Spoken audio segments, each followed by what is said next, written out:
Em Romanos capítulo 4, versos 16 a 25.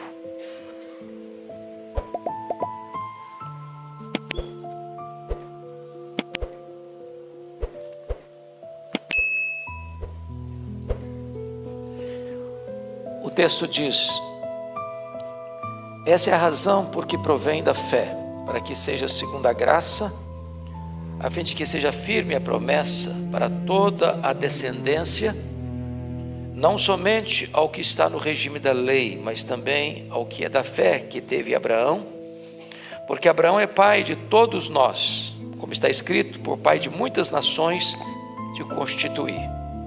Perante aquele no qual creu, o Deus que vivifica os mortos e chama à existência as coisas que não existem. Abraão, esperando contra a esperança, creu, para vir ser pai de muitas nações, segundo lhe fora dito: assim será a tua descendência. E sem enfraquecer na fé, embora levasse em conta o seu próprio corpo amortecido, sendo já de 100 anos, e a idade avançada de Sara, não duvidou por incredulidade da promessa de Deus, mas pela fé se fortaleceu, dando glória a Deus, estando plenamente convicto de que ele era poderoso para cumprir o que prometera.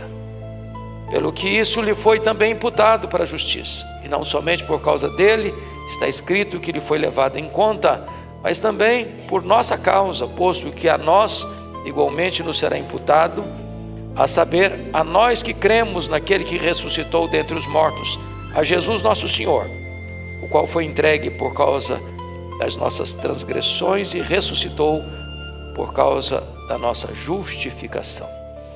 Eu gostaria que você lesse comigo, toda a igreja, o verso 18. Vamos juntos? Verso 18.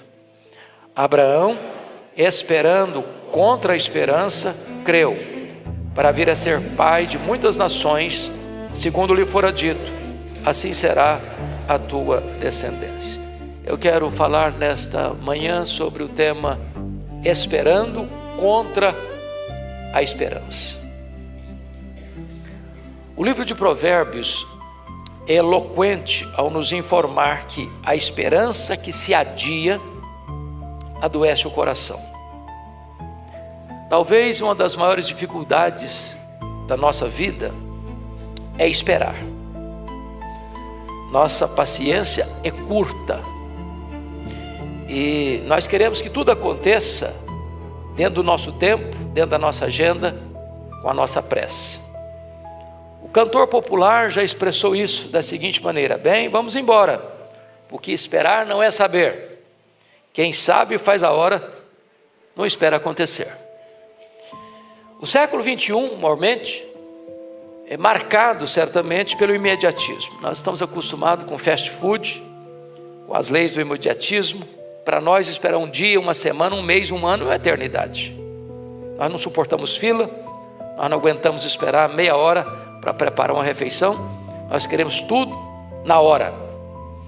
E aqui eu queria introduzir esse assunto, levantando algumas questões. Primeiro, muitos têm uma esperança de que não se desespera.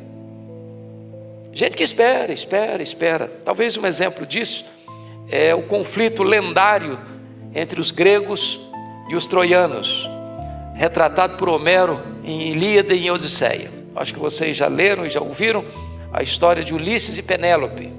Ele foi mandado para a guerra, passou 20 anos na guerra. Penélope, de acordo com as lendas, era uma mulher muito bonita, muitos candidatos para se casar com ela, não tinha certeza que Ulisses voltaria, e ela então começou a fazer uma colcha, dizia ser a colcha mortuária para Ulisses. E o que ela fazia? Trabalhava na corte durante o dia e desfazia de noite, com a promessa de que quando ela terminasse a colcha, ela então se apresentaria a um candidato para o casamento. Passaram-se 20 anos, Ulisses volta, sem saber se ele era ainda amado por Penélope, se fingiu de mendigo e entrou no palácio e perguntou para ela, disfarçado, se ela ainda amava Ulisses. Ela disse: sim, eu amo Ulisses, aguardo o seu retorno.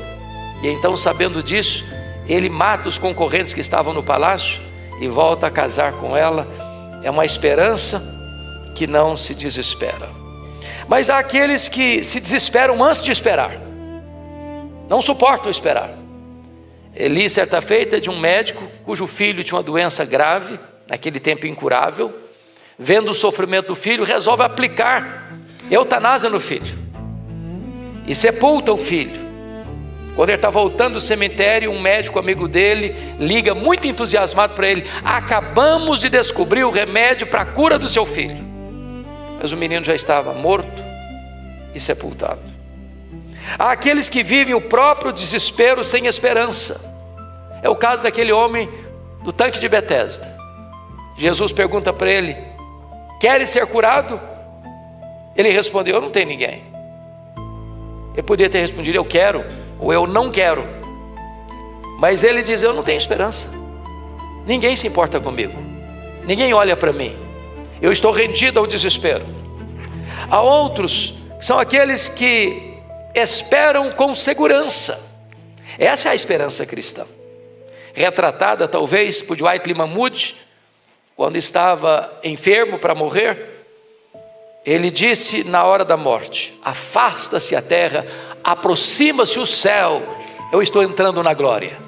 Uma segurança, uma certeza absolutamente segura. Mas finalmente, existem aqueles que esperam contra a esperança. E esse é o caso aqui de Abraão. Deus prometeu que ele seria pai de uma numerosa nação. O nome Abrão significa grande pai. Depois Deus muda o nome dele para Abraão, que é pai de muitas nações. Mas ele não tinha o filho da promessa ainda. Além do mais, já era um homem de 100 anos de idade, seu corpo amortecido. Se não bastasse isso, sua mulher Sara estava com 90 anos, idade avançada. As regras já não existiam mais. Além do mais, era estéril. Portanto, a possibilidade de nascer uma criança, um bebê naquela casa, era uma possibilidade remota. Mas o texto diz que ele esperou contra a esperança. E é sobre isso que eu gostaria de tratar então com você. Como você esperar, ainda que contra a esperança. Primeiro ponto que eu quero destacar é que só pode ter uma esperança que não se desespera aquele que crê no Deus dos impossíveis. Não é que você vai esperar nos seus recursos, na sua saúde, na sua inteligência, na sua força, no seu dinheiro, nas instituições, nos governantes, nas leis, no futuro da nação. A sua esperança não está na terra, a sua esperança não está nos homens, a sua esperança não está em você, a sua esperança está no Deus dos impossíveis, o Deus que opera maravilhas. E notem vocês que esse homem começa a sua jornada com Deus aos 75 anos de idade. Aos 75 anos de idade tem muita gente que está querendo dependurar a chuteira, está querendo se aposentar, está querendo vestir um pijama, está querendo sentar numa cadeira de balanço, está querendo encerrar a carreira. Abraão com 75 anos ele está começando. Ele tem sonhos, ele tem projetos, ele tem desafios. Ele está recebendo, na verdade, o maior desafio da vida dele. Está engendrando planos. Então eu quero dizer a vocês aqui hoje, quem está nos assistindo: não há hora, não há tempo, não há lugar, não há idade, além das possibilidades infinitas do Deus dos impossíveis. Então não joga a toalha não. Não vista um pijama para sentar numa cadeira de balanço não. Não importa a idade que você tem, não importa onde você está, Deus pode levantar você para grandes desafios, para começar uma grande obra para a glória do seu nome. O livro de Joel diz que quando os velhos ficam cheios do Espírito Santo, eles sonharão. E é claro que Joel não está falando de sonhar porque jantou demais na ceia. Não. A marca de uma pessoa idosa é que ela vive das glórias do passado. Quando um senhor, uma senhora com os cabelos brancos, está cheio do Espírito Santo, tem projetos, tem sonhos, quer realizar coisas grandes para Deus. É um Caleb que aos 85 anos quer conquistar Hebron. É um Winston Churchill que aos 70 anos de idade lidera a sua nação na hora mais crítica do seu país, a Segunda Guerra Mundial. Então, por favor, não pense que a sua idade é um impedimento para a grande obra de Deus em você, por você e através de você. Segunda coisa que eu quero destacar é que Abraão é constituído pai de muitas nações sem ter um descendente. O texto diz que a idade está avançada. O texto diz que a mulher dele tem uma idade avançada. A Bíblia diz que o corpo dele já está amortecido. A Bíblia diz que as regras da sua mulher acabaram, não tem mais menstruação. A Bíblia diz que essa mulher é estéril, ou seja, os componentes são todos desfavoráveis. Todos desfavoráveis. Entretanto, ele creu e esperou contra a esperança. E Deus cumpriu a promessa. E Deus fez o milagre. E Deus realizou o prodígio. E o filho da promessa nasceu. Os impossíveis dos homens são possíveis para Deus. Talvez você veja aqui nesta manhã com uma causa impossível. Talvez você entrou aqui hoje com um problema que você não tem como resolver, não sabe como resolver, não tem poder para resolver, humanamente não tem solução. Mas esse problema nas mãos de Deus tem solução, porque para Deus não há impossíveis em todas as suas promessas.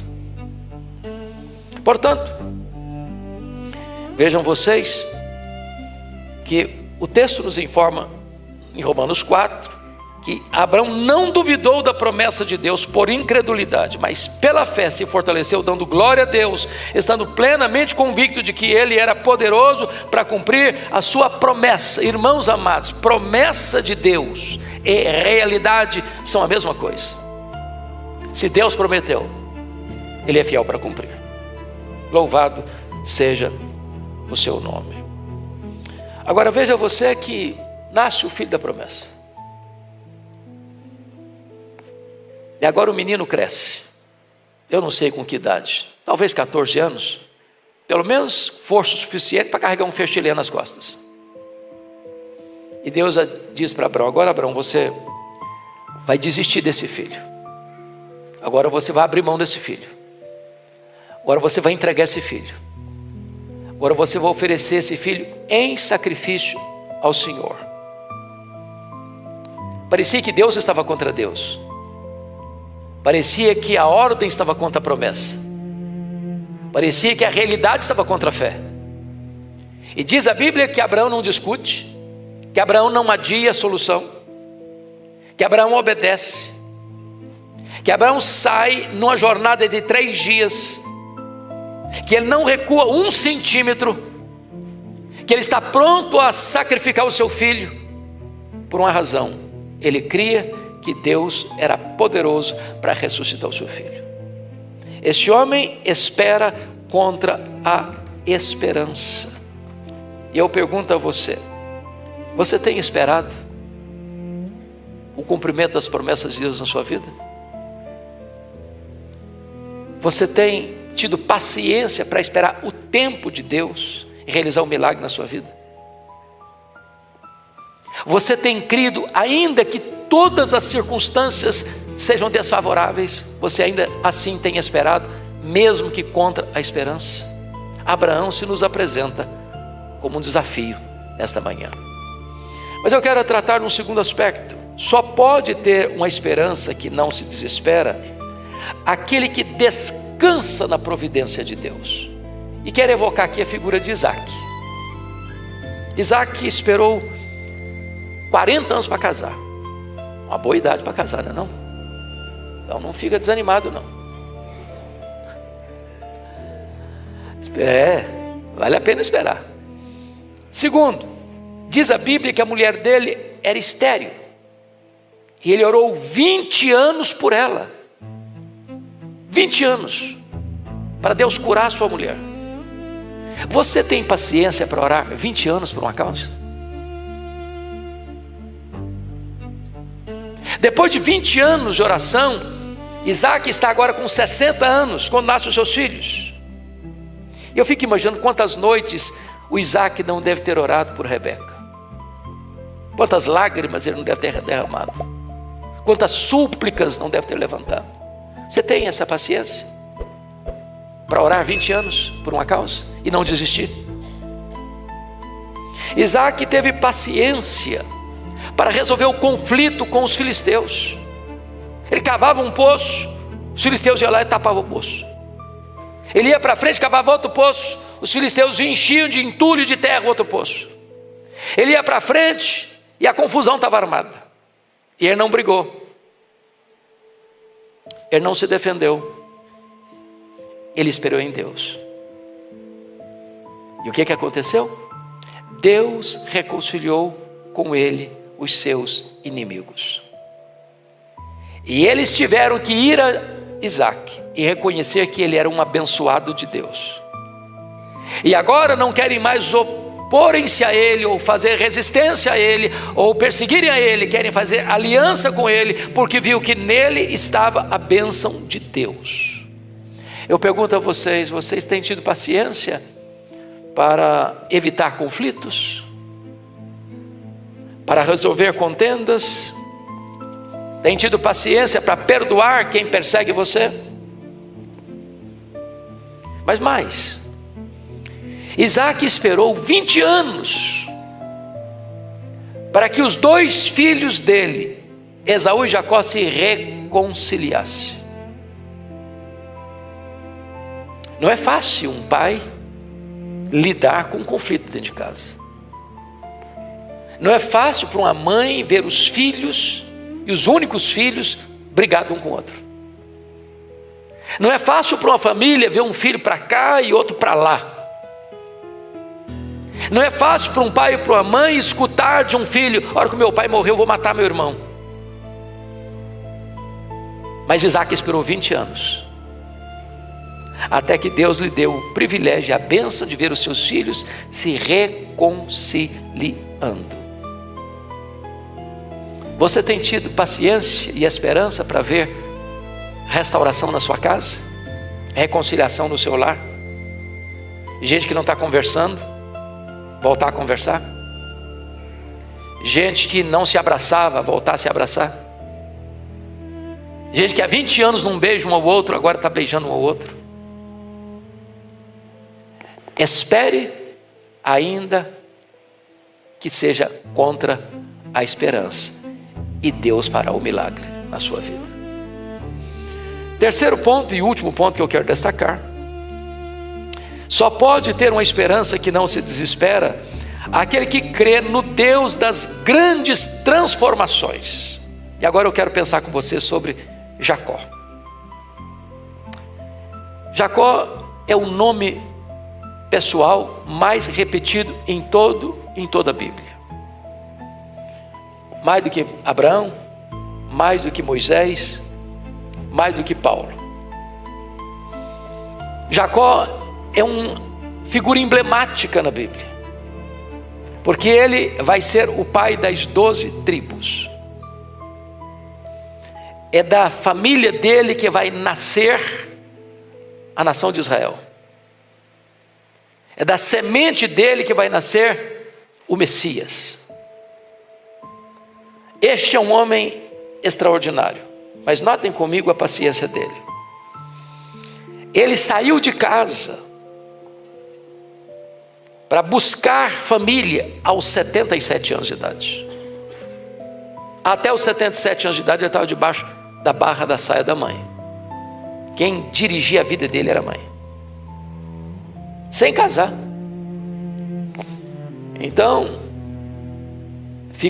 fica firme aí, porque se o cara casou com 77, não casou com 77 não, casou com 77, ele saiu de casa com 77, encontrou a moça bonita, eu falei: é essa aqui. Aí o sogrão falou: é, meu filho, mas aqui em casa não é assim não, que não vai casando assim não, você vai ter que trabalhar 7 anos por ela. Portanto,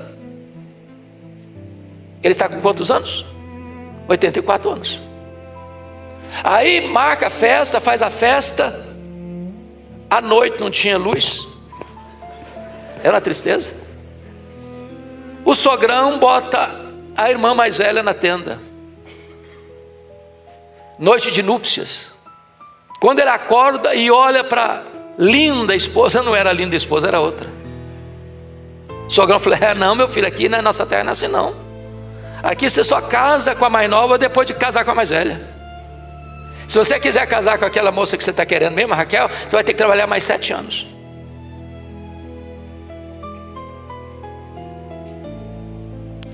E ele trabalha então 14 anos pela mulher que ama. Você tem paciência de esperar 14 anos a mulher que você ama? Você tem paciência de esperar tanto tempo? Depois de 14 anos, ele está com 91 anos, nasce o José. Ele quer ir embora. O sogrão falou: não é assim não. Aqui você tem que trabalhar mais. Não vai embora não. Você é meu funcionário, aliás, você é meu escravo. Trabalhou mais 7 anos, mais 6 anos. Ao todo, quanto tempo? 20 anos. Ele esperou 20 anos para se reconciliar com seu irmão Esaú.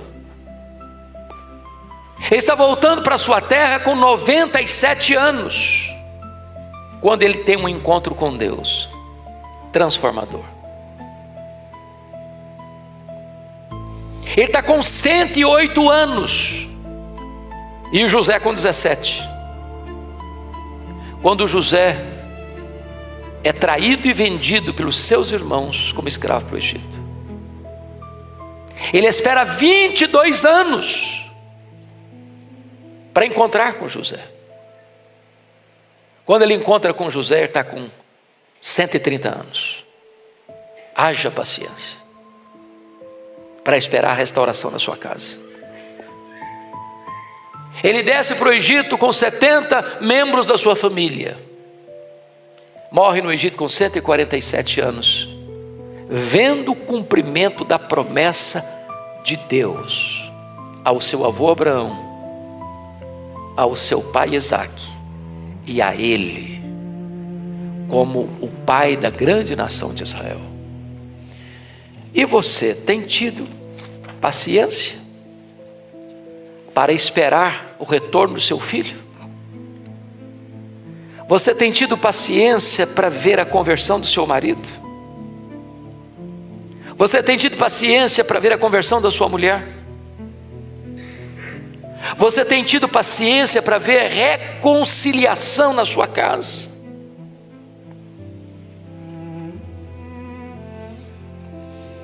Eu quero concluir dizendo que é um ditado popular que diz assim: a esperança é a última que morre. Para muita gente, a esperança já morreu. Tem gente que já jogou a toalha. Tem gente que já desistiu. Tem gente que não acredita mais. Tem gente que não espera mais. Mas se você que está aqui hoje me acompanhando, crê no Deus de Abraão, de Isaque e de Jacó, o Deus dos impossíveis, você pode voltar a esperar, ainda que contra a esperança. Pois este Deus é o Deus que vivifica os mortos. Este Deus é o Deus que chama à existência as coisas que não existem. Esse Deus é o Deus que faz com que a mulher estéril seja alegre, mãe de filhos. Então faça como Abraão, espere em Deus, porque Deus não pode falhar quanto a si mesmo e quanto às suas promessas. Então eu gostaria de concluir fazendo breves aplicações. Primeiro, você, esposa, ainda pode ver o seu marido convertido. Não desista. Segundo, você, pai, você pode ver ainda seus filhos se reconciliando. Isso é uma bênção. Terceiro, você, moça, você, rapaz, que está esperando em Deus um homem, uma mulher, cheio do Espírito Santo para casar, perca a esperança não. O tempo de Deus não é o seu. Acalma o seu coração. Não transija com valores, não transija com princípios. Não se desespere, espere em Deus. Quarto, você trabalhador que talvez está aqui hoje, mas foi mandado embora da sua empresa, ou a sua empresa entrou num colapso financeiro, e você não sabe o que fazer, espere em Deus. Melhore o seu currículo, trabalhe um pouco mais, empenhe um pouco mais, se aperfeiçoe um pouco mais. No tempo de Deus, Ele há de abrir a porta da providência para você.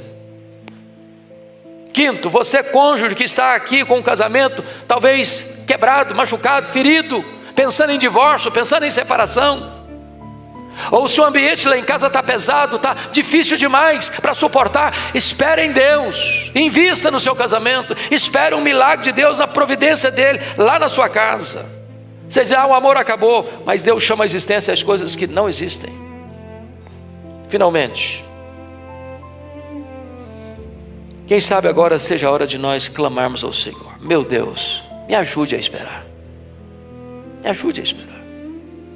Somos impacientes, somos apressados, somos atabalhoados. Queremos as coisas do nosso jeito, no nosso tempo, da nossa forma. Espere em Deus, descanse em Deus. Imite o pai da fé, Abraão, que creu e esperou, ainda que contra a esperança. Vamos falar com o Senhor. Curva a sua fronte.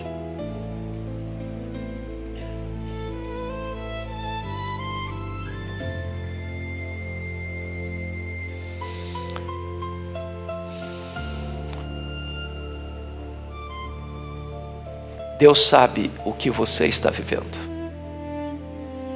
e só Ele sabe exatamente o que você está passando. E esse Deus, o Deus de Abraão, de Isaac e de Jacó, está aqui nesta noite, nesta manhã. Ele é o seu Deus, imutavelmente o mesmo Deus, todo-poderoso, para quem não há causa difícil, doença incurável, casamento irrecuperável. Ele é o Deus que opera maravilhas. Põe a sua vida nas mãos desse Deus e veja as maravilhas divinas na sua história. Deus, aqui está o teu povo, aqui está a tua igreja. Nós cremos que tu és o nosso Deus, o Deus de Abraão, o Deus de Isaac, o Deus de Jacó. O Deus que age, o Deus que intervém, o Deus que ressuscita os mortos, o Deus que chama à existência as coisas que não existem, o Deus que cura o enfermo, o Deus que liberta o cativo, o Deus que salva o perdido, o Deus que perdoa pecados, o Deus que tira o chicote da culpa e traz o alívio do perdão, o Deus que restaura a nossa sorte, o Deus que vivifica o nosso corpo, o Deus que alenta a nossa alma, o Deus que renova o nosso vigor, o Deus que reaviva a sua igreja. Louvado seja o teu nome. Nós apresentamos a ti a nossa vida e aguardamos em ti, porque tu és a nossa esperança. Jesus é a nossa esperança e nós queremos esperar, ainda que contra a esperança. Assim oramos em nome de Jesus. Amém.